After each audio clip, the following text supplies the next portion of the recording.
सद्गुरु महाराज की नमामि अमित ज्ञान रूपम कृपालम अगम बोधदाता सुबुद्धि निधि विशालम क्षमाशील अतिधीर गंभीर ज्ञानम धर्म कील दृढ़ धीर समधीर ध्यानम जगत त्राणकारी अघारी उदारम भगत प्राण रूपम दया गुण्य पारम नमो सद्गुरु ज्ञान दाता सुस्वामी नमामि नमामि नमामि नमामि।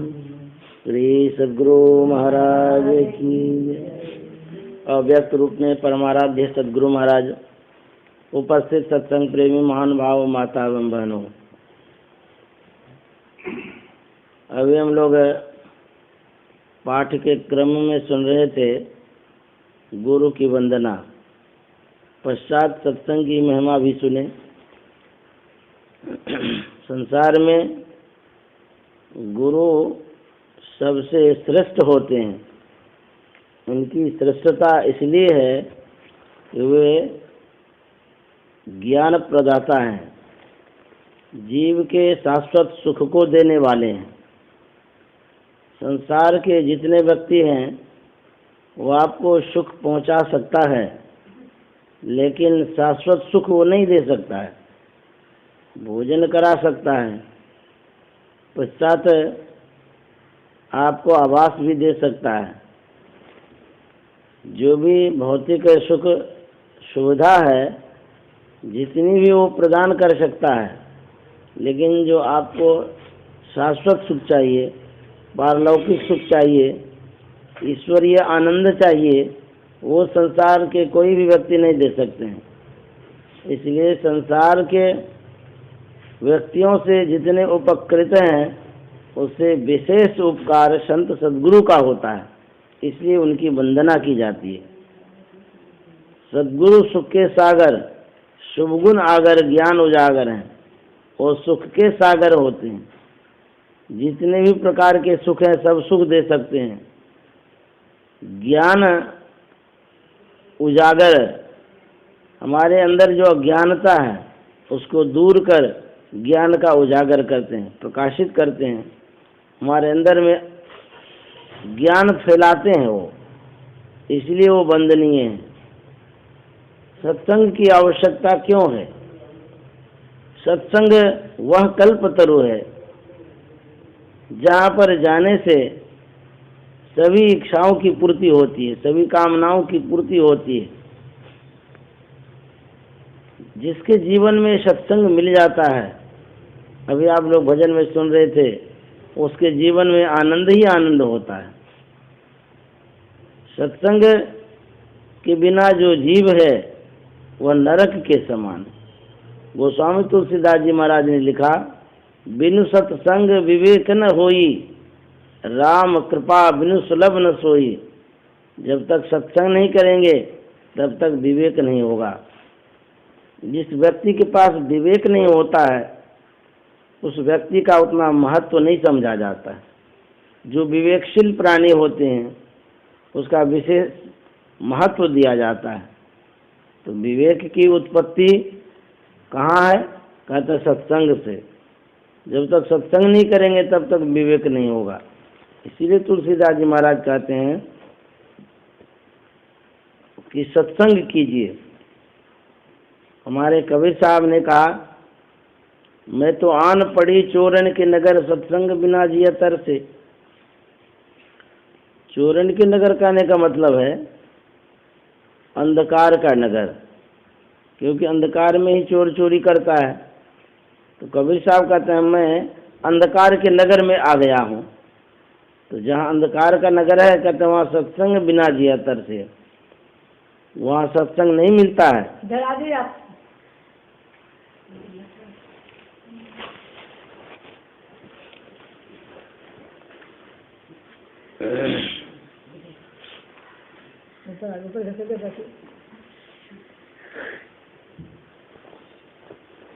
सत्संग गुरु महाराज के जीवन का अभिन्न अंग था। गुरु महाराज सत्संग का बहुत महत्व देते थे। यहाँ तक कहते थे कि सत्संग मेरी सांस है। सांस जिसकी बंद हो जाएगी वो जिंदा नहीं रह सकता है। तो गुरु महाराज कहते थे सत्संग मेरी सांस है, मतलब सत्संग बंद हो गया तो समझिए राम नाम सत्य। गुरु महाराज इतना महत्व देते थे सत्संग का, चाहे जो भी परिस्थितियां आ जाए सत्संग करते ही करते थे गुरु महाराज। गुरु महाराज ने इतना उपकार किया है, इतना उपकार किया है जितना उपकार और कोई नहीं कर सकते। जहाँ के लोगों को खाने पीने का ठिकाना नहीं था, पहनने का ठिकाना नहीं था, नेपाल गए गुरु महाराज। वहाँ के लोग बहुत मछली खाते थे। उसके बाद वहाँ की जो महिलाएं थी जो कपड़ा पहनती थी, तो जैसे हम लोग अभी पहनते हैं वैसे नहीं पहनती थी, आधे अंग को ढकती थी। एक कोई गमछा टाइप का लेकर के उससे ढकती थी। तो गुरु महाराज जब देखे उन लोगों का पहरावा तो बहुत दया आ गई कि कितने अज्ञान में ये जीव हैं, इनको पहनने के लिए खाने के लिए भी नहीं आता है। वहीं पर सैदाबाद है बगल में, वहाँ लक्षण बाबा रहते थे, लक्षण दास। उनको गुरु महाराज बुलाए, बोले कुछ महिलाओं को ले आओ। अररिया से कुछ महिलाओं को ले गए नेपाल। उन महिलाओं को गुरु महाराज निर्देश किए कि उन लोगों को पहनने के लिए सिखा दो। तो यहाँ की सत्संगिनी महिला उनको कपड़ा पहनाने के लिए सिखाए। तब से धीरे धीरे धीरे धीरे उन लोगों के जीवन में परिवर्तन आ गया। तो कितना उपकार किए। खाने के लिए गुरु महाराज समझाए कि ये सब खाने का चीज़ नहीं है, जो चीज़ खाने का है सो खाना चाहिए। मांस मछलियाँ खात है सुरा पान से हेत, सोनर जर से जाएंगे जो मुरी का खेत। कहते जो अखाद्य पदार्थ खाते हैं वो उस जीवन से ऐसे उखड़ जाएंगे जैसे खेत से मूली उखड़ जाती है, अर्थात दोबारा वो मूली नहीं लग सकता है। उसी तरह से जिनका संस्कार खराब हो जाएगा फिर मनुष्य का शरीर उसको नहीं मिल सकता। तो गुरु महाराज ने मनुष्यता की सीख दी है, मनुष्य बनने की सीख दी है। इतने बड़े उपकारी गुरु महाराज थे। बहुत कष्ट हुआ गुरु महाराज को सत्संग का प्रचार करने में, बहुत। हुजूर कहानी कहा करते थे कि जब हम लोग सत्संग में जाते थे उस समय, जिस समय बैलगाड़ी ही चलती थी, तो गुरु महाराज आगे बैठते थे, पीछे में गठरी रहती थी, उसके पीछे में हुजूर रहते थे और टोपड़ा लगा हुआ रहता था, घर जैसा बना हुआ रहता था। हाँ, तो हुजूर बोलते थे कि उस समय तो सड़क कच्ची थी, कहीं उबड़ खाबड़ भी होता था। जैसे बैलगाड़ी जा रही है, एक तरफ गड्ढा पड़ गया, एक तरफ ऊंचा पड़ गया, ऐसे होता था तो माथे में चोट लगता था। कितना दुख होता होगा गुरु महाराज को, कितना कष्ट होता होगा। फिर कहीं खाना पीना करना होता था तो तालाब के किनारे बैलगाड़ी को रोक दिए, तालाब में स्नान किए और किनारे में दही और चूरा का भोजन खाने लगे। तो जैसे आंधी आ गई तो बस बालू चीनी बन गया। खाने पीने में भी कष्ट होता था। गुरु महाराज बहुत कष्ट सहे हैं। जब साधना कर रहे थे गुरु महाराज, साधना के क्रम में उस समय विशेष प्रचार नहीं था, लोग नहीं जानते थे गुरु महाराज को, अकेले अकेले घूमते रहते थे। धरारा में एक गुफा है, उस गुफा में गुरु महाराज बैठते थे। अभी भी एक कुआं है जिसमें बैठते थे। तो उस समय तो जंगल था, अकेले गुरु महाराज बैठते थे। खाने पीने का कोई ठिकाना नहीं था। किसी किसान की नज़र पड़ गई कि एक महात्मा बैठते हैं यहाँ पर। एक इतना सा मटका होता है ना मिट्टी का, उसी मटका में भोजन बना करके गाछ पर लटका दिए। तो गुरु महाराज उठे, देखे मटका है, उसमें देखते हैं भोजन है तो गुरु महाराज भोजन कर लिए। ऐसे ही रोज भोजन कर लेते थे और उसके बाद वो किसान पहुंचाते जाते थे। बहुत साधना किए। उसके बाद गुरु महाराज आ गए कुप्पा घाट। कुप्पा घाट तो श्मशान घाट था उस समय, इतना जंगल था, कोई आदमी नहीं रहते थे, लाश जलती रहती थी वहाँ। तो गुफा में जब गुरु महाराज ध्यान करने लगे, गुरु महाराज का शरीर पीला हो गया, इतना पीला हो गया कि खून समझिए कि नहीं है। किसी की नज़र पड़ गई, लोगों ने देखा कि महात्मा बैठे हुए हैं, शरीर एकदम पीला हो गया। उन्होंने विनती की कि महाराज शरीर रहेगा तब तो साधना होगी, शरीर में खून नहीं है। तब गुरु महाराज खाना पीना भी करने लगे। उसी गुफा में गुरु महाराज को मोक्ष मिला था। 18 महीने तक लगातार ध्यान करते रह गए। कितना कष्ट सहे गुरु महाराज। तो वही कहते हैं गुरु महाराज ध्यान करके मुक्ति को प्राप्त किए, वही उपदेश हम लोगों को दे गए। परम संत तुलसी साहब जंगल में रहते थे। उस समय कोई आश्रम नहीं था, कोई कुटिया भी नहीं थी, ऐसे ही जंगल घास के किनारे रहते थे। उनको पहनने के लिए कपड़ा नहीं था, कोई देते ही नहीं थे उस समय। तो दर्जी के पास जाते थे, कसरन होता है ना, लंबा चौड़ा वाला कपड़ा, वो ले आते थे, कांटा में उसको गूंथते थे, गूंथ करके उसी का खिंथा बना लेते, लंबा कुर्ता, उसको तुलसी साहब पहनते थे। खाने का ठिकाना नहीं था, मांग करके लाते थे, वही भिक्षान्न कई रोज तक रख करके खाते थे। तो खाते थे तो क्या करते थे, वो सोते थे, सोते नहीं तो साधना करते थे। कठोर साधना उन्होंने की, इतनी साधना की वो संतत्व को प्राप्त कर ली। तो क्यों उन्होंने साधना की, साधना की क्या आवश्यकता हुई, और हम लोगों को क्यों कहा दिया साधना करने के लिए? जब तक साधन भजन नहीं करेंगे, ध्यान नहीं करेंगे, तो अपना कल्याण नहीं होगा। इसीलिए हम लोगों को शिक्षा दे गए हैं कि ध्यान भी करना चाहिए। ध्यान करने से ज्ञान होता है। ध्यान मन की एकाग्रता को कहते हैं। ध्यान का मतलब होता है जो ध्येय वस्तु है, उद्देश्य जो है, जिसको प्राप्त करना चाहिए, उसमें मन को लगाना ध्यान है। किसको प्राप्त करना चाहिए? परमात्मा को। परमात्मा को प्राप्त करने का जो गुरु महाराज ने एक संकेत दिया है, इंगित किया स्थान को, वहाँ पर देखिए, यही ध्यान है। समय निकाल करके ध्यान करना चाहिए। और ध्यान जब तक नहीं करेंगे तब तक कल्याण भी नहीं होगा। गुरु महाराज ने ध्यान किया, हम लोगों को भी उपदेश दिए कि ध्यान करिए।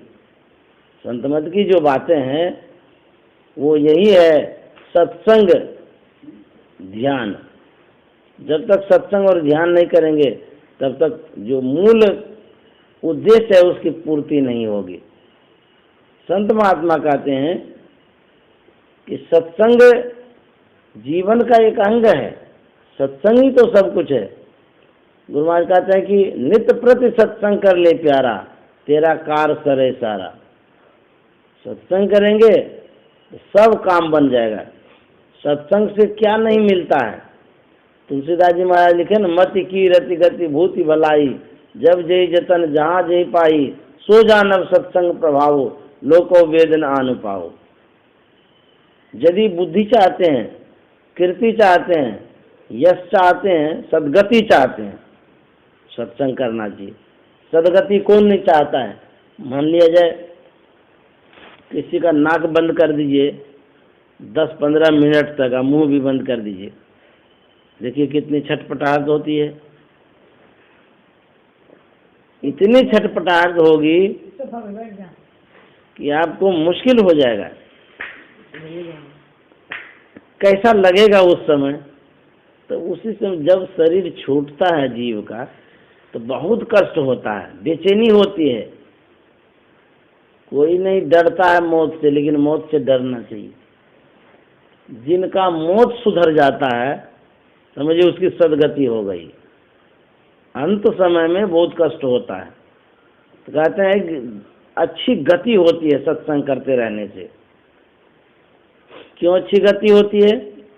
हमारा जो ख्याल है, हमारा ख्याल बराबर संसार में लगा रहता है। तो संसार में जो लगा रहता है, तो कहते हैं कि पिंड पातेन या मुक्ति सा मुक्ति न तो मन्यते देहे ब्रह्मत्व मायाते जलानंग संदवंग यथा। पिंड पातेन, पिंड मन शरीर, पातेन मन पत मन झरना होता है, झड़ जाना, गिर जाना, मर जाना। जब पिंड का परित्याग करते हैं, छोड़ते हैं, पिंड छूटता है, कहते हैं उस समय जो ख्याल होता है, जीव का निर्माण उसी तरह का होता है, उसी योनि में वो जाते हैं। जैसे जड़ भड़क की कहानी सुने होंगे। जड़ भड़क का जब शरीर छूटने लगा तो उनका ख्याल हिरण में चला गया। तो हिरण में जो गया तो वैसा शरीर हो गया उसका। उसी तरह से संत महात्मा कहते हैं कि जिस तरह का ख्याल आप करेंगे उस तरह का ख्याल मरणांत के समय भी होगा। कभी कभी स्वप्न में भी देखते होंगे कि हम ये काम कर रहे हैं, वो काम कर रहे हैं, घूम रहे हैं, फिर रहे हैं, ऐसा होता है ना। तो सुबह से लेकर शाम तक जो काम को करते हैं वैसा ही ख्याल स्वप्न में भी आ जाता है कभी कभी। उसी तरह से जीवन पर्यंत जो काम हम करेंगे वही ख्याल लगा रहेगा, मरने के समय वैसा ही ख्याल होगा। एक बूढ़ा आदमी था, शरीर छूट रहा था, उनके जितने परिवार वाले थे सब उनको घेर करके देख रहे थे, अब शरीर छूटेगा, अब शरीर छूटेगा। बूढ़ा के आंगन में धान था, सूख रहा था, अब बहुत सी चिड़ियाँ उसको चुग रही थी। सब कोई देख रहे थे कि बूढ़ा अब शरीर छोड़ेगा। अब बूढ़ा का ख्याल चला गया धान पर। तो उधर जो देखता है चिड़ियाँ सब धान चुग रही है तो बोल तो नहीं सकता है, इशारा से कहता है कि उधर देखो, धान चुग रहा है चिड़िया, तू इधर क्या करता है, तू लोग यहाँ पर, वहाँ देखो ना धान खा रहा है। अब देखिए उनका ख्याल वहाँ धान पर चला गया, मर रहा है, शरीर छूट रहा है, लेकिन ख्याल चला गया धान पर। इसीलिए संत महात्मा कहते हैं कि भगवत भजन करिए। भगवत भजन करेंगे तो आपका ख्याल किधर जाएगा? गुरु की तरफ, परमात्मा के तरफ, ईश्वर तरफ। यदि उधर ख्याल बना रहेगा आपकी जो गति है वो सदगति हो जाएगी। इसीलिए कहते हैं रोज सत्संग करना चाहिए। जिस काम को रोज करिएगा वही ख्याल बना रहेगा। गुरु महाराज ने भी कहा रोज सत्संग करिए। सत्संग करने का मतलब ये है सत्संग में अच्छे अच्छे शब्दों को सुनते हैं। जैसे शब्दों को सुनते हैं, जिस तरह का शब्द हम सुनते हैं तदनुरूप हमारी रचना होती है, मन की संरचना होती है, मन वैसा ही बनता है। गुरु महाराज कभी कभी कहानी कहते थे महाभारत की, मन कैसे बदलता है उस पर। पांचों भाई पांडव बड़े हेलमेल के साथ रहते थे। दुर्योधन को बर्दाश्त नहीं होता था, उनके मन में होता था कि इसको कैसे खत्म कर दें।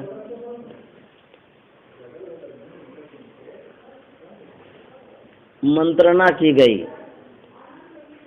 कि पांचों भाई पांडव को कैसे जान से मार देंगे। विदुर ने सलाह दी, ये शकुनी ने, उसके मामा थे, बोले कि ये पांचों भाई पांडव बड़े धर्मात्मा हैं, धर्म की बातों को जानते हैं, तीर्थों को मानते हैं। ऐसा करो तीर्थ के बहाने ही इन लोगों को खत्म कर दो। ये लोग तीर्थ में चले जाएंगे, वहाँ ऐसा घर बना दो कि उसी में जला करके राख कर दो। तो बोले कि तीर्थ जाने के लिए हम लोग कहेंगे कैसे? एकाएक कहेंगे तो मन में आशंका हो जाएगी, ये हमको क्यों कहा था तीर्थ में जाने के लिए। तो बोले कि ऐसे नहीं करो, नीति से करो काम। नीति क्या अपनाना है? तो दुर्योधन को कहा दिया गया कि तीर्थ की चर्चा बराबर उन पांचों भाई पांडवों के सामने करो। तो जिसको जिस ओर मोड़ना होता है बराबर उस तरह की चर्चा करेंगे तो समझ लीजिए वो मुड़ जाएगा, विचार बदल जाता है। एक ही बात को सुनाते रहेंगे तो मन पकड़ लेता है उस बात को, तो मन उधर मुड़ जाता है। तो पांचों भाई पांडव के सामने तीर्थ की चर्चा जो करने लगे, बराबर करते करते करते युधिष्ठिर जी महाराज के मन में यह हो गया कि तीर्थ में जाना चाहिए। जब तीर्थ की इतनी महिमा है तो तीर्थ में हम सब जाएंगे। तो ये लोग सब तैयार हो गए कि अब जाएंगे। तो दुर्योधन क्या क्या वहाँ लाह का घर बना दिया, लाक्षागृह, उसी में आग लगा करके समाप्त करने के लिए। ये लोग तैयार हो गए जाने के लिए, उधर घर तैयार कर दिया। जब जाने लगे, कोई न कोई किसी के हित चिंतक होते हैं, कोई न कोई हो जाते हैं। यदि भगवान बचाने वाले होते हैं तो किसी न किसी रूप में उसको एक सहारा मिल जाता है। तो जब जाने लगे तो विदुर जी महाराज कहते हैं, क्योंकि उनको पता था ये लोग इसके पीछे पड़ा हुआ। विदुर जी महाराज कहते हैं युधिष्ठिर से कि जहाँ कहीं भी रहना, देख सुन करके रहना, स्थान को देख लेना रहने लायक है कि नहीं है। जब कहीं किसी दिशा में जाते हैं तो जब दिग्भ्रमित हो जाता है आदमी, तो नक्षत्र से दिशा का पता लगा लेता है। कुछ कुछ बात ऐसी कह दिए, ये संकेत में, खोल के तो नहीं कह सकते हैं। तो पांचों भाई पांडव गए। देखिए, सुनाते सुनाते उसका मन बना दिया तीर्थ में जाने के जैसा। तो उसी तरह से सत्संग की बात जब सुनते रहेंगे, सुनते सुनते मन इस ओर मुड़ेगा। हम आपको भले पता नहीं लगता मुड़ नहीं रहा है, लेकिन अंत समय में यह जो सत्संग का संस्कार है, ये संस्कार खींच करके आपको ले आएगा सत्संग की तरफ। आपका मन इस ओर आ जाएगा तो सदगति हो जाएगी। गुरु महाराज कहते हैं जो बराबर सत्संग करते रहते हैं उसकी अधोगति नहीं होगी, बराबर सत्संग करते रहने से। और ये भी कह दिए कि बराबर सत्संग करते रहने से उनको अच्छे श्रीमान के यहाँ जन्म भी होगा। मरने के समय दुर्गति नहीं होगी, शरीर छूटेगा अच्छे ढंग से और श्रीमान के यहाँ अच्छे कुल में जन्म होगा। तो सत्संग करने से सुख हुआ कि नहीं हुआ? शरीर तो छूटेगा सबका, किसका नहीं छूटता, सबका छूटेगा, लेकिन छूटने के समय जो कष्ट होता है उसमें अंतर आ जाएगा। जैसे हाथी के शरीर पर चींटी चला जाए तो उतना प्रभाव नहीं पड़ता हाथी को, उसी तरह से कष्ट तो होगा मरने के समय, लेकिन गुरु महाराज क्या करेंगे, उस कष्ट में परिवर्तन कर देंगे। तो इसीलिए गुरु महाराज कह दिए हैं कि नित्य प्रति सत्संग कर ले प्यारा, रोज सत्संग करने के लिए कहते हैं, तब जाकर के परिवर्तन होगा। जब वहाँ पांडव गए लाक्षागृह में, आग लगाने का सारा प्रबंध कर दिया था वो, कि रात्रि में ऐसे ऐसे इसको जला करके राख करेंगे। युधिष्ठिर जी महाराज धर्मात्मा थे, बड़े ज्ञानी थे। उन्होंने भीम को कहा इस जिस घर में हम लोग रह रहे हैं, देखो तो यह घर कैसा है। भीम की घ्राण शक्ति बहुत तेज थी, सूंघने की शक्ति। चारों तरफ घूम करके देखा तो कहा भाई साहब घर तो बड़ा सुंदर है, लेकिन घर ऐसा है कि आग लगाने की देर है, जलने में देर नहीं लगेगी। बोले कि अच्छा ये और कुछ पता लगाओ। और कुछ पता लगाया, एक खंभा था, खंभा के नीचे खो था, वो खो बना दिया था वहाँ घर से लेकर के गंगा जी किनारे तक, इसलिए वो दुर्योधन का जितना आदमी था आग लगा करके उसी खो से निकल जाएगा। मतलब अपना बचने के लिए खो बना दिया और दूसरे को जला करके राख करने के लिए घर बना दिया। तो कहते जो खड्डा खोदता है ना वो स्वयं गिरता भी है। वो ऐसा युधिष्ठिर जी महाराज बोले सब कोई उस खो में घुस जाओ। रात्रि में वो अपने पहले ही आग लगा करके सब भाग गए भाई। तो पांचों भाई पांडव बच गए, उनके जितने दुर्योधन के थे आदमी सब जल करके राख हो गए। तो गुरु महाराज कहते थे यह जो शरीर है, यह शरीर लाक्षागृह के समान है। इस शरीर इतना क्षणभंगुर है, इतना क्षणभंगुर है, इस शरीर का कोई ठिकाना नहीं है कब चले जाएंगे। पानी का सा बुलबुला जाता न ऐसा जान, पानी के बुलबुला के समान यह शरीर है, कभी भी बिनस जाएगा, कोई गारंटी नहीं है। मिट्टी का घड़ा होता है ना, थोड़ा सा ठोकर लगता है फूट जाता है, उसी तरह से कहते हैं ये शरीर है, इतना कोमल है, कहीं कोई ठोकर लग जाएगा तो बस समाप्त। कब सांस बंद हो जाएगी इसका कोई ठिकाना नहीं है। कहते ये लाक्षागृह के समान है।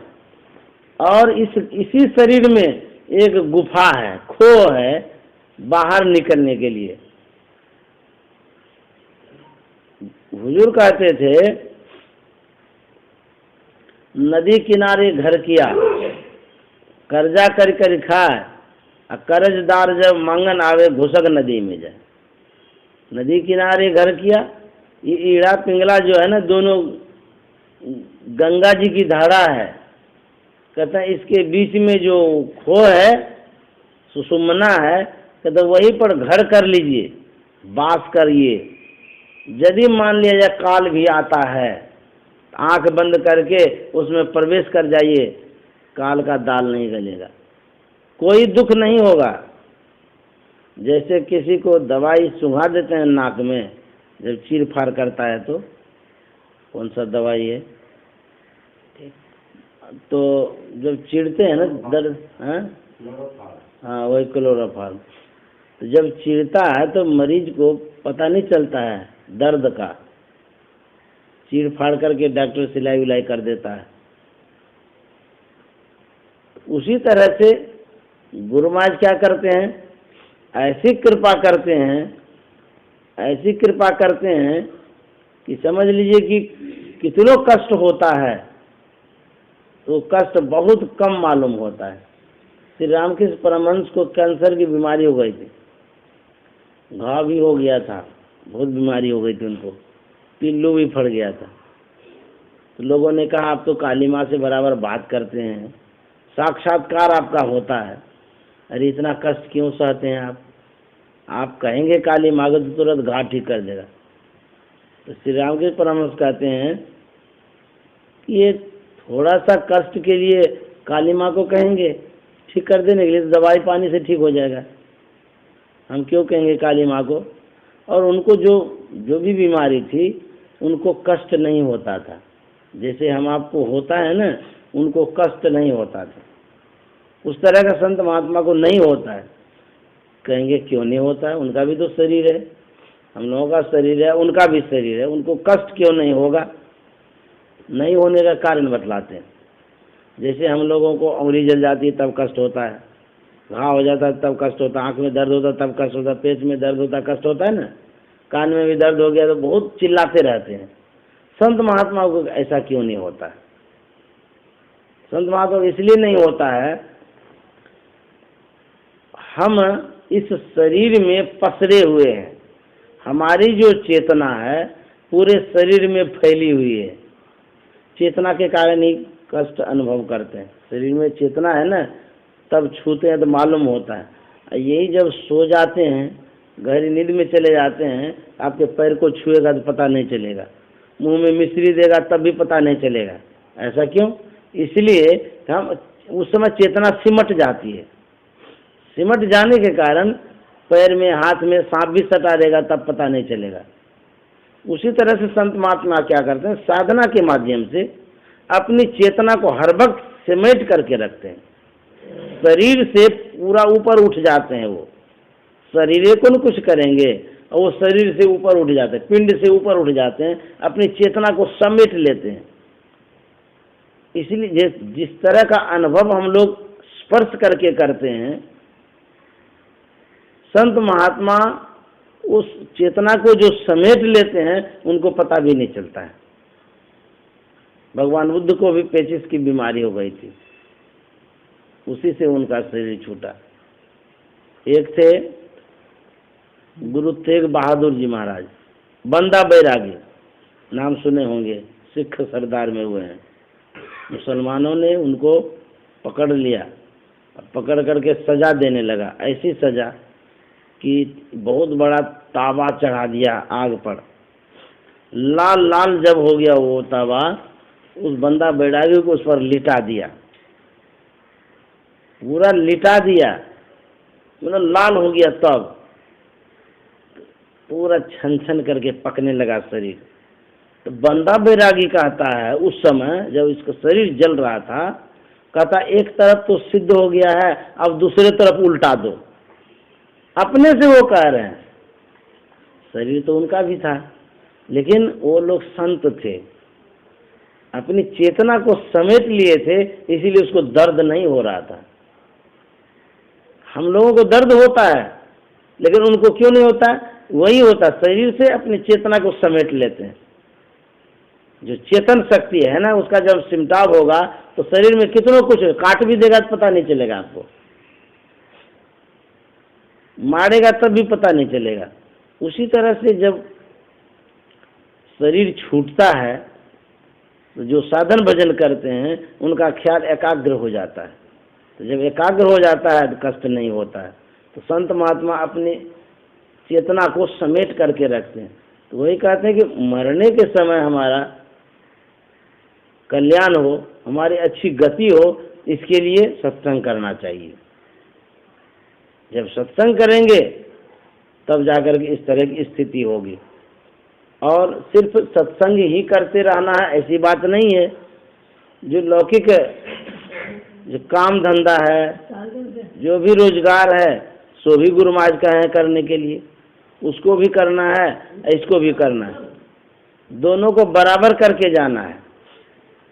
लौकिक जीवन भी सुधरे, पारलौकिक जीवन भी बने, दोनों बने, इसके लिए सत्संग भी करना है और उसके बाद संसार का काम भी करना है। यही गुरु महाराज शिक्षा दे गए हम लोगों को। यदि सत्संग एकदम नहीं करेंगे, तुलसीदास जी महाराज कहते हैं, ते नर नरक रूप जीवत जग, भव भंजन पद विमुख भागी। पानी थोड़ा दीजिएगा। हाँ, हल्का सुसुम। कहते हैं वह नर नरक के समान है जो भगवत भजन नहीं करते, सत्संग नहीं करते हैं। विमुख भागी, नहीं सत्संग भजन नहीं हरि को, श्रवण राम कथा अनुरागी। संत महात्मा कहते हैं जीवन सुधार बंदे, यही तेरो काम है। मानुष की देह पाई, यह मनुष्य का शरीर मिला हुआ है, तो किस लिए मिला है? कहते जीवन सुधार बंदे, जीवन को सुधारने के लिए मिला है। तो जीवन को कैसे सुधारा जाता है? हम लोग प्रत्येक दिन उठते हैं, उठ करके क्या करते हैं? संसार के कामों में लग जाते हैं। जब तक विश्राम में नहीं जाते हैं तब तक संसार के कामों में ही लगे रहते हैं। तो कहते हैं संसार जो है यह तो आपका सहयोगी है, मूल आधार नहीं है। ये आपके सहयोग के लिए संसार बना है। और यदि संसार को बनाने में ही लगे रहेंगे तो आपका हाथ खाली ही चला जाएगा। संसार को बनाना नहीं है, संसार में बनना है। संत महात्मा कहते हैं संसार को कोई नहीं बना सकता है, संसार तो अधूरा ही अधूरा है, पूरा कोई नहीं कर सकता है। हम जो इस संसार में आए हैं अपने आप को बनाना है, संसार में बनने के लिए आए हैं।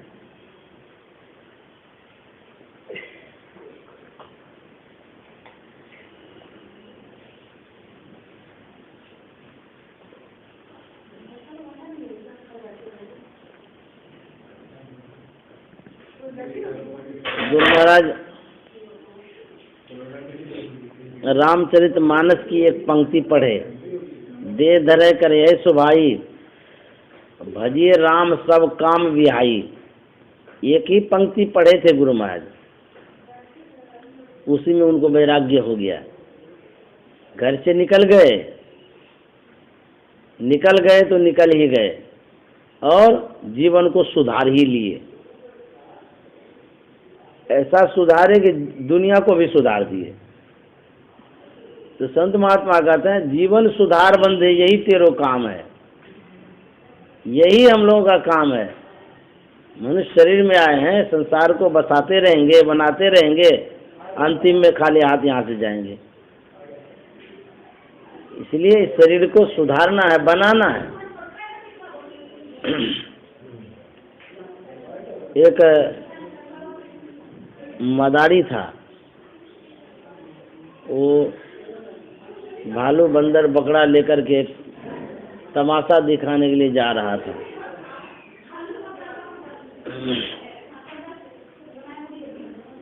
गर्मी का मौसम होने के कारण उनको प्यास लगी। उस समय जहाँ से वो गुजर रहा था कहीं कोई स्थान नजर नहीं आ रहा था, जंगल ही जंगल था। कुछ दूर जब आगे बढ़ा, एक महात्मा की कुटिया थी। उनके मन में हुआ कि महात्मा जी के पास जरूर जल होगा, चलते हैं, जल भी पी लेंगे, थोड़ा आराम करके फिर आगे बढ़ेंगे। भालू बंदर बकरा लेकर के वहाँ गया महात्मा जी के पास। महात्मा जी देखते हैं कि दुनिया भर का भालू बंदर बकरा सब है। पूछते कह रहे ये सब क्या करता है जी लेकर के? तो कहता कि हम तो मदारी हैं, हमारा यही पेशा है, इसको नचाते हैं, तमाशा दिखाते हैं, इसी से इनका भी भरण पोषण हो जाता है, हमारा भी हो जाता है। तो महात्मा जी कहते हैं कि अच्छा, हमको खेल दिखा सकता है? तो मदारी के मन में हुआ कि इनको खेल दिखाएंगे, पैसा वैसा देगा नहीं, महात्मा क्या देगा। फिर मन में होता है कि यदि नहीं खेल दिखाएंगे, कहीं शराब दे दिया तो। डर गया वो, कहता था हाँ दिखा देंगे। बोलते हैं हाँ दिखा देंगे। बोले कि दिखाओ। इतना अच्छा तमाशा दिखाया वो, बंदर भालू को नचाया कि महात्मा जी बड़े खुश हो गए। बोले वाह, बहुत अच्छा तमाशा दिखाता है जी। महात्मा जी सोचने लगे तो यही काम करता है, इसको कुछ देना चाहिए, और मेरे पास तो कुछ भी नहीं है, हम क्या देंगे। तो महात्मा जी सोचते हैं कि चलो ये तमाशा दिखाया, हम भी थोड़ा तमाशा दिखा देते हैं। उसको बोलते हैं कैसे आंख बंद करो, तो मदारी आंख बंद कर लिया। 2 मिनट के बाद बोला खोलो, खोल लिया। जैसे ही आंख खोलता है, भालू बंदर बकरा सब गोल हो गया, और मदारी जो था वो राजा शरीर में आ गया। मदारी के मन में कुछ प्रसन्नता भी हो रही है और कुछ खिन्नता भी हो रही है। प्रसन्नता ये हो रही है कि हम तो राजा बन गए। दुख इस बात का हो गया कि हमारा भालू बंदर डमरू सब कहाँ चला गया। अब क्या होगा। थोड़ी देर में कुछ प्रजागण वहाँ पर उपस्थित होती है और जय जयकार करने लगा उसका, राजा का। बोले कि आप राजा साहब यहाँ हैं, राज सिंहासन खा लिया, चलिए चलिए चलिए। इनको तो बहुत खुशी हो गई, अरे हम राजा बन गए, प्रजागण भी आ गई। ये तो महात्मा जी का खेल था। बस यहाँ से गया, राज सिंहासन पर बैठ गया, फूले नहीं समाया। सोचा कि चलो थोड़ा बहुत ही तो गया, राजा तो हम बन गए, बहुत कुछ मिल गया। राज सिंहासन पर तो बैठ गया। कहते हैं कि जैसी कुर्सी रहती है ना, वो कुर्सी में गुण होता है। उस कुर्सी में जो गुण था उसका मन वैसा होने लगा। उसके मन में हुआ कि हम राजा बन गए हैं, दूसरे राज्य पर चढ़ाई करेंगे। तो दूसरे राज्य पर चढ़ाई कर दिया। संयोग ऐसा होता है कि विजय हो गया, तो उनको और खुशी हो गई। फिर दूसरे राज्य पर चढ़ाई किया, उस पर भी विजय मिल गई। कहते हैं जिम प्रति लाभ लोभ अधिकाई। लाभ जब बढ़ता है, होता है ना, तो लोभ भी बढ़ता है। लालच बुरी बलाए है। एक लत्तड़ होता है, बिना आधारे बिना जड़े का वो जमता है, गाछ पर होता है, हमारा लत्ता उसको बोलते हैं, पीला पीला होता है। वो क्या करता है, पूरे गाछ को घेर लेता है। अब पूरे गाछ को घेर करके ही खा लेता है, चाट लेता है पत्ता सबको, गाछ को सुखा देता है वो, और अपना भी फिर सूख जाता है। उसी तरह से लोभ जो है, लोभ अमरलता के समान होता है। वो आदमी को घेर लेता है, इतना घेरता है, इतना लालच हो जाता है कि आदमी के जीवन को ही सुखा देता है, वो समाप्त कर देता है, और लालच भी समाप्त हो गया। तो राजा का भी वही हुआ, जिमी प्रति लाभ लोभ अधिकाई। लालच बढ़ते बढ़ते बढ़ते बहुत बढ़ गया। एक बार वो परास्त हो गया, हार गया तो पश्चाताप करने लगा, अरे ये क्या हुआ। जब व्यक्ति विकासोन्मुख होता है, प्रगतिशील रहता है, तो मन में एक बल बना रहता है। जब प्रगति होता है ना कोई भी काम में, विकास जब करता है तो मनोबल बना रहता है। कहीं अवरोध हो गया, रुकावट आ गई तो मनोबल घट जाता है, आत्मबल घट जाता है, विकास रुक जाता है, व्यक्ति के अंदर में जो भी शक्ति है हरास हो जाता है, हिम्मत नहीं करता आगे बढ़ने की। ऐसा होता है। आप आगे बढ़ते जा रहे हैं, खुशी बढ़ती जा रही, कहीं रुकावट आ गई तो आती ही चली जाएगी, ये वो ऐसे वैसे रुकते रुकते अस्त व्यस्त हो जाता है जीवन। अब राजा साहब का हिम्मत नहीं कर रहा था कि हम अब आगे कोई चढ़ाई करें। उसके मन में हुआ, अच्छा चलते हैं उसी महात्मा के पास जो आशीर्वाद हमको दिए हैं, उनसे फिर आशीर्वाद ले लेंगे, फिर आगे चढ़ाई करेंगे। महात्मा के पास पहुंचा तो महात्मा जी कहते हैं, ये तुम तो बहुत दिन से गायब था, कहाँ चला गया था जी। बोले महाराज जी आपके कृपा से हम तो राजा बन गए, कितने राज्यों को अपने कब्जे में कर लिया। संजोग ऐसा हुआ कि एक राज्य पर चढ़ाई कर रहे थे, हार गए, आप आशीर्वाद दीजिए, बहुत से राज्यों को जीत करके हम जो है ना महाराज बन जाएंगे, बहुत बड़े सम्राट बन जाएंगे। बोले अच्छा ये तुम्हारी इच्छा है, अच्छा आंख बंद करो। तो वो तुरंत बंद कर लिया आंख। 2 मिनट तक आंख बंद करने के बाद फिर महात्मा जी कहने खोलो। तो जैसे ही आंख खोला वही बंदर भालू डमरू मदारी बन गया। पुनर्मूषिको भव। इस कथा से संत महात्मा समझाते हैं, यह जो मनुष्य का शरीर है ये राजा का शरीर मिला हुआ है। दुनिया में जितना शरीर है सब शरीर से श्रेष्ठ शरीर है ये मनुष्य का शरीर।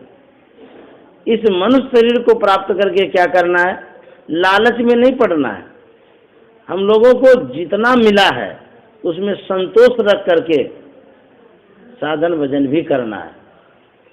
यदि लालच करेंगे तो आए हैं कहाँ से, भालू बंदर बनने का मतलब 84 लाख योनि में थे, कृपा हो गई प्रभु की, मनुष्य का शरीर मिला, इसमें भी उसी तरह से लालच करते रह गए, राजकाज सब बढ़ाने में लगे रह गए, संसार को बढ़ाने में, तो फिर जाएंगे कहाँ, अंतिम में फिर वहीं 84 में चले जाएंगे। पुनर्मूषिको भव। इसीलिए ऐसा ना हो, अपने जीवन को सुधारना है। भक्ति बीज बिन से नहीं, जो जुग जाए अनंत, ऊंच नीच घर जन्म ले तऊ संत को संत। जो बीज है भक्ति का उसको कहता सुरक्षित रखिए, बना करके रखिए।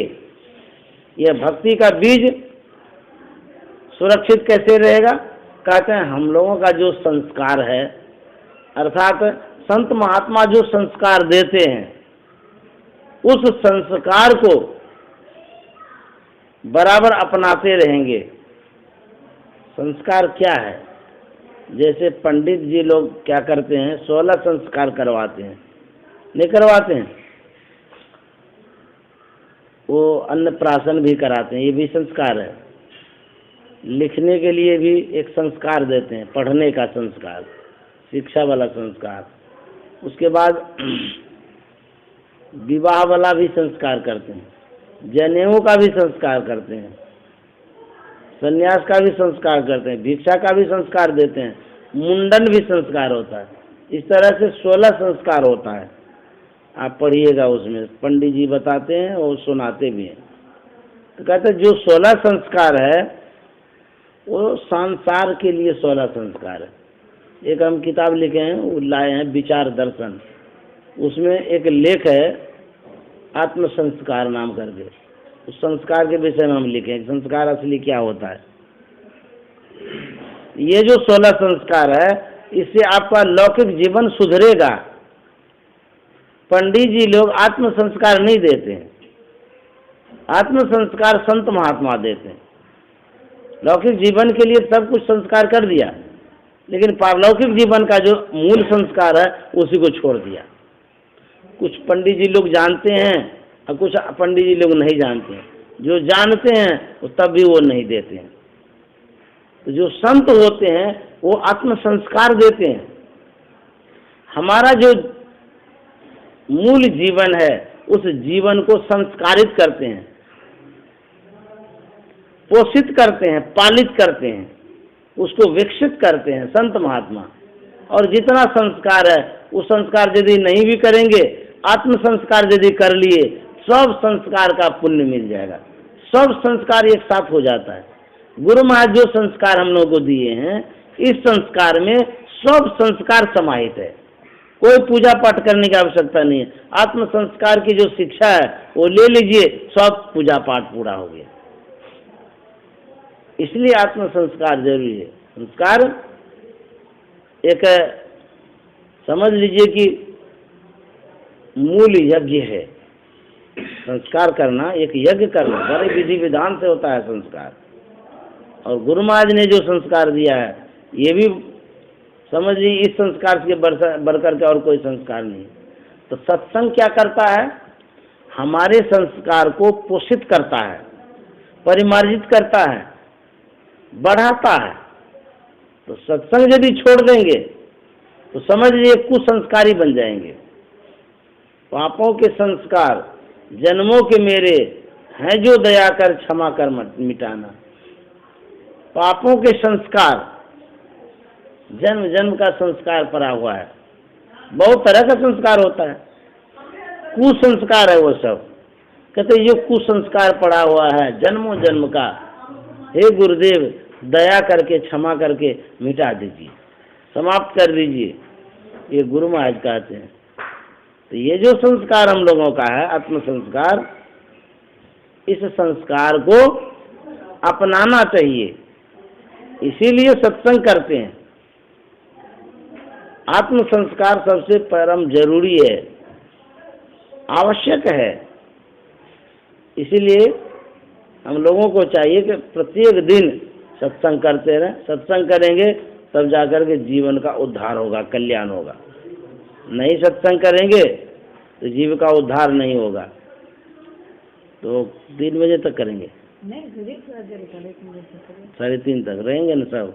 हाँ रहेंगे तो। हाँ देख लीजिए। बच्चा सब है, खेल रहा है उधर।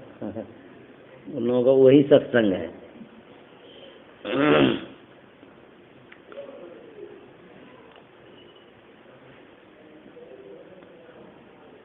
माता जी ये एक यज्ञ कराती रहती है, सत्संग जो कराती हैं, ये बहुत बड़ा संस्कार देती है। भले पता नहीं चलता यहाँ पर न पान है, न फूल है, न अक्षत है, न चंदन है, कुछ भी नहीं है, लेकिन इससे बढ़कर के और कोई पूजा भी नहीं है। ये जो संस्कार है ज्ञान का संस्कार है। इस ज्ञान के संस्कार से बढ़कर के और कोई संस्कार नहीं है। गुरु महाराज कितने कृपालु हैं, कहाँ से इस ज्ञान को खोज के लाए। कोई बाह्य आडंबर नहीं, कोई खर्चा भी नहीं, और इससे बढ़कर के कोई पूजा भी नहीं। सत्संग यज्ञ से बढ़कर के और कोई यज्ञ नहीं है दुनिया में। चाहे आप पुराण क्यों ना पढ़ लीजिए, भागवत पढ़ लीजिए, गीता पढ़ लीजिए, रामायण पढ़ लीजिए, वेद पढ़ लीजिए, सब में लिखा हुआ है सत्संग यज्ञ से बढ़कर के और कोई यज्ञ नहीं होता है। यह ज्ञान यज्ञ है। ज्ञान यज्ञ सब यज्ञ से बढ़कर के होता है। ज्ञान यज्ञ करा लीजिए, उधर और कोई यज्ञ करिए कि नहीं करिए, सब पूर्ण हो जाता है। ये ज्ञान यज्ञ है।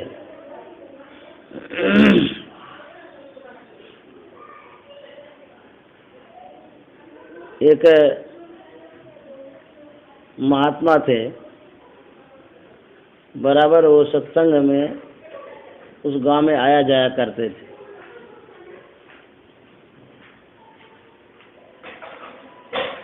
एक वकील साहब थे, उनकी धर्मपत्नी थी, उनका एक लड़का भी था, छोटा सा, एकदम छोटा सा लड़का था, लेकिन इतना भी छोटा नहीं था जो कि कुछ नहीं समझता हो, थोड़ा बहुत समझता भी था। एक दिन सत्संग में ले गए तो महात्मा जी कह रहे थे, घूंघट का पट खोल रेतों को पीव मिलेंगे, कबीर साहब की बानी है, गा रहे थे।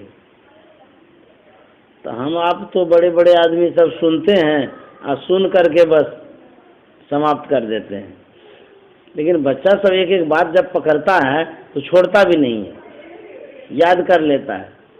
तो जो कह रहे थे घूंघट का पट खोल रेतों को पीव मिलेंगे, वो बच्चा रटने लगा, रास्ता में जा रहा रट भी रहा, याद कर लिया पूरा। एक बार की बात है, वकील साहब और उनकी धर्मपत्नी में खटपट हो गया। खटपट का मतलब होता है खट मना छ, पट मना पर्दा। जब आपस में परिवार में खटपट होता है तो 6 चीज में पर्दा लग जाता है, बंद हो जाता है। देखना, सुनना, बोलना, ये 6 चीज हो गया, दोनों में पर्दा लग जाता है। पुरुष जो पति होते हैं पत्नी को देखना नहीं चाहते हैं, पत्नी पति को देखना नहीं चाहते हैं, नहीं कहते हम तो उनका मुंह भी नहीं देखना चाहते हैं। हाँ, ऐसा बोलते भी हैं, गुस्सा में कहते हैं उनका शब्द तो बाण की तरह लगता है, सुनना भी हम नहीं चाहते हैं, बोलना नहीं चाहते हैं, देखना नहीं चाहते, सुनना नहीं चाहते। खटपट हो गया, 6 बंद हो गया। अच्छा, उसके परिवार में और कोई भी नहीं था, एक लड़का था, अब पति पत्नी थे। अब कोई परिवार में नहीं हुआ, खटपट हो जाए तो काम कैसे चलेगा। अब उनकी धर्मपत्नी सोचती है कि पति को तो हमको बुलाना है नहीं, हम तो बोलेंगे ही नहीं कुछ, और खाना कैसे होगा, मान लिया जाए खाना बना है कि नहीं बना है, वकील साहब को क्या पता। तो उनके पत्नी के मन में हुआ कि कोई बात नहीं है, हम खाना बना लेते हैं, एक घंटी बजा देंगे, घंटी टनटना देंगे, अपने समझ जाएंगे खाना पीना बन गया, चलो खा लेते। तो वही किया, भोजन बना के थाली में परोस के रख दिया और घंटी टनटना दिया। तो वकील साहब आए, समझ गए, खा लिया, अपना चले गए। बोलना तो है नहीं। 1 दिन हो गया, 2 दिन हो गया, 3 दिन हो गया, 4 दिन हो गया। अब घर में कितना दिन चलेगा, कोई नहीं है, कोई कुछ नहीं बोल रहे हैं, ये वो बच्चा मात्र है। तो उनकी पत्नी सोचती है कि बहुत दिन हो गया, हम लोग सत्संगी परिवार के हैं, अरे कोई है भी नहीं, न सास है न ससुर है, कोई नहीं है, हम लोग कितना दिन तक इस तरह से करेंगे। तो इनके मन में होता है कि बोल ही लेते तो अच्छा रहता, वो ही नहीं बोलते हैं। फिर सोचती है तो हम ही पहले क्यों बोलेंगे, हम क्या कम पढ़े लिखे हैं, वो अपने आप को क्या होशियार समझते हैं, वो समझते हैं हम वकील हैं, वकील हैं तो अपना समझे, हम बोलेंगे ही नहीं, वो क्यों नहीं बोलेंगे, मन में हो रहा है। वकील साहब के मन में बहुत दिन हो गया, खटपट बहुत दिन हो गया, अब कितना दिन चलेगा, वो भी कुछ नहीं बोलती है, हम भी नहीं बोलते हैं। अच्छा, हम ही पहले क्यों बोलेंगे, हम तो वकील हैं, वो क्या समझती है अपने आप को, हम क्यों बोलेंगे पहले। तो वकील साहब अपने अहंकार में है कि हम नहीं बोलेंगे, उनकी पत्नी कहती है हम क्या कम पढ़े लिखे हैं क्या, हम क्यों पहले बोलेंगे। अब दोनों के दोनों अपने शान में है, अब बात बढ़ती चली गई। ये भी हो रहा है कि नहीं बोल रहे हैं तो मुश्किल हो रहा है, परिवार में काम धंधा बहुत कुछ है। अब एक दिन होता क्या है, उनकी पत्नी भोजन बना रही थी, अब दरवाजा का मुंह और ये किचन का मुंह एक सीधे में था, बीच में आंगन।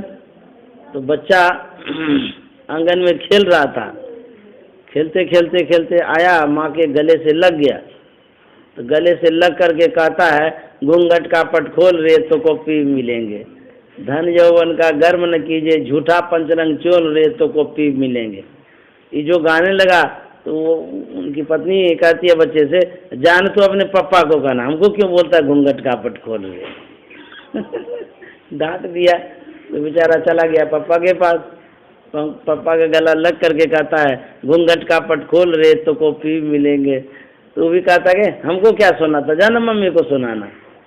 तो उधर से भी झाड़ लग गया। अब आंगन में बैठ करके वो बच्चा गा रहा है घूंघट का पट खोल रेतों को पीव मिलेंगे, धन यौवन का गर्व न कीजिए, झूठा पंचरंग चोल रेतों को पीव मिलेंगे।